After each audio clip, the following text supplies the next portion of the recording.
राधे राधे भक्तों, जय श्री कृष्णा। कैसे हो? कान्हा जी की कृपा से अच्छे होंगे, स्वस्थ होंगे, मंगल होंगे।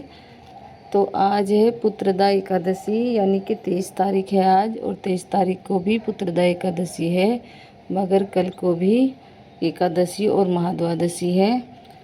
तो आप दोनों ही दिन एकादशी का व्रत कर सकते हैं, या आप 24 तारीख को रखना चाहे तो 24 तारीख को भी रख सकते हैं, क्योंकि महाद्वादशी साल में सिर्फ 8 बार ही आती है और हमारे बड़े भाग हैं जो हम महाद्वादशी का व्रत करते हैं।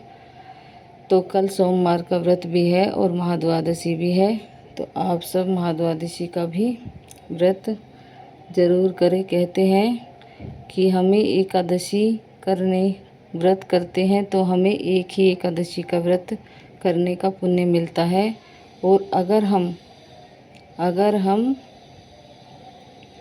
महाद्वादशी का व्रत करते हैं तो हमें 1000 एकादशियों के व्रत की प्राप्ति होती है।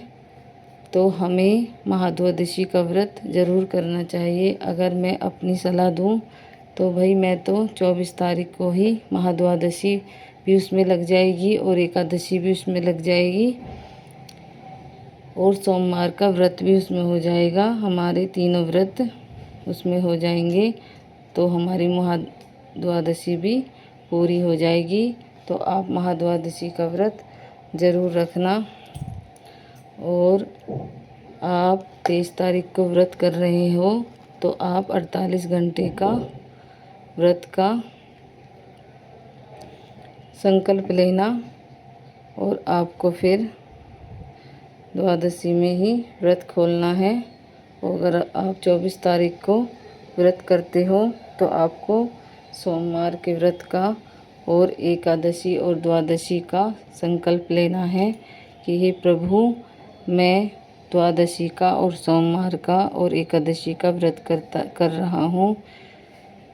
मेरे इस व्रत को संपूर्ण करने में मेरी मदद करे। अगर मुझसे कोई भूल हो जाए तो हे प्रभु, हाथ जोड़कर विनती करना कि मेरे व्रत को संपूर्ण करने में मेरी मदद करे। आप जैसे भी इस व्रत को करना चाहते हैं, फलाहार करके, मीठा करके, वैसे ही आप संकल्प लें।